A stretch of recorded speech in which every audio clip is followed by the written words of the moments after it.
Good evening. So may nag-comment po sa pinost ko sa YT. Ang sabi niya dito is, hello, napakagandang video. Mangyaring pagpilagay ang video camera sa sahig at i-film kung paano i-operate ang high-speed sewing machine.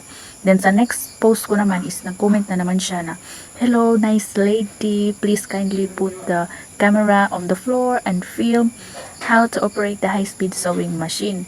So ngayon hindi pa rin siya na nag-chat na talaga siya sa page ko. Sabi niya doon, same pa rin yung message niya kung ano yung comment niya. Since request mo yan, so share to you on how to operate the high-speed sewing machine. So since isa lang naman yung cellphone ko, so magpi-film ako sa floor ko. Magpi-film na naman ako kung paano siya i-run ang fabric. So kailangan talaga magkatugma yung pag-pedal at saka yung pag-run ng fabric. So ito yun. So ngayon hanapin po na natin yung switch ng machine. So i-press po natin ang color green. So when you hear the buzzing sound, so we can start now pressing the foot pedal. So ganyan, so ilagay lang natin yung ating paa. And then i-press po natin siya back and forth.